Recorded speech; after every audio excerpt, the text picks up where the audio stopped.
আউযু বিল্লাহি আন আকুনা মিনাল জাহিলিন। সম্মানিত দর্শকবৃন্দ, আমি আপনাদের সকলকে জানাই সালামুন আলাইকুম।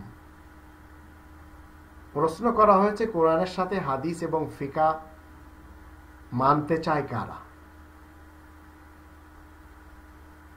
এই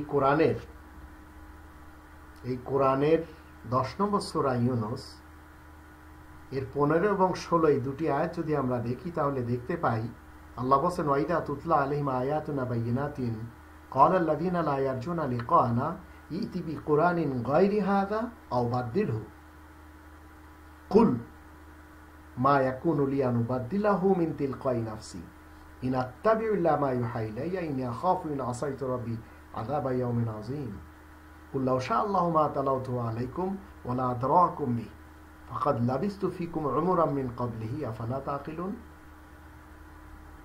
যখন মানুষের সামনে এই কোরআনের আয়াত তিলাওয়াত করে শোনানো হয়, প্রকাশ্য আয়াত, তো যারা আল্লাহ বলেন যারা আমার সাথে সাক্ষাৎ করতে চায় না এবং সাক্ষাতের আশা পোষণ করে না, তারা বলে অন্য কোনো কোরআন ব্যতীত অন্য কোনো গ্রন্থ নিয়ে এসো, অথবা এই কোরআনকে একটু বদলে দাও।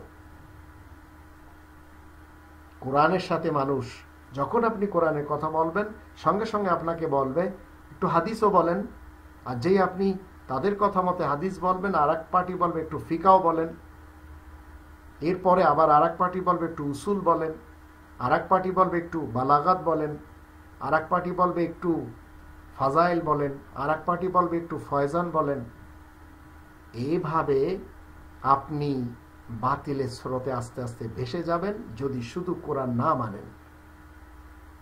এখানে আমরা জানতে পারছি আল্লাহর রাসূল বলছেন, আমার প্রতি যা ওহী হয় আমি কেবল তারই অনুসরণ করি, আমি আমার প্রতিপালকের অবাধ্য যদি করি অবশ্যই সেই মহাদিবসের শাস্তির আশঙ্কা করছি। তো তিনি রাসূল করিম কোরআনের বিপরীত কোনো কথা না বলেছেন, না বলার কখনো আশাও করেছেন। কিন্তু আপনি আর আমি রাসূলের কথা এই কোরআনের বিপরীত গ্রন্থগুলির ভিতরে তলাশ করছি, অথচ আল্লাহ বলছেন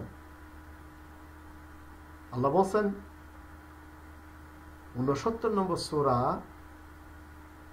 আল হাক্কা এর 40 নম্বর আয়াতে ইন্নাহু লাকাউলু রাসূলিন কারীম, নিশ্চয়ই এই কোরআন সম্মানিত রাসূলের মুখের বাণী। এরপরে এই সূরা ইউনূসের 10 নম্বর সূরা ইউনূসের 16 নম্বর আয়াতে আল্লাহ বলে দিচ্ছেন, কুল, তুমি বলে দাও, লাউ শা আল্লাহু মা তালাউতু আলাইকুম, আল্লাহ যদি ইচ্ছা না করতেন আমি তোমাদের সামনে তিলাওয়াত করতাম না, ওয়ালা আদরাকুম বি, আর তিনি তোমাদেরকে এই বিষয়ে জানতেও দিতেন না, ফাকাদ লাবিস্তু ফিকুম উমরাম মিন ক্বাবলিহি আফালা তাকিলুন, আমি তো এর পূর্বে তোমাদের মধ্যে জীবনের দীর্ঘকাল অবস্থান করেছি, তবুও কি তোমরা বুঝতে চাও না? তো যখন আপনি কোরআনের কথা বলবেন, সঙ্গে সঙ্গে যারা পরকাল বিশ্বাসী না তারাই আপনাকে বলবে এই কোরআন ছাড়া অন্য গ্রন্থ আমাদেরকে শোনান, এবং এই কোরআন ছাড়া অন্য কোনো কিছু আমাদেরকে একটু বয়ান করে শোনান, অথবা এটাকে একটু রদবদল করে দেন। এটা আমার দ্বারা অন্তত সম্ভব না। রাসূল বলেছেন, আজ তারই প্র্যাকটিস করতে যে আমিও বলছি এই কোরআন বাদে আমি খোরাসানিদের কোনো গ্রন্থ অন্তত আপনাদের কারো সামনে তুলে ধরতে রাজি না।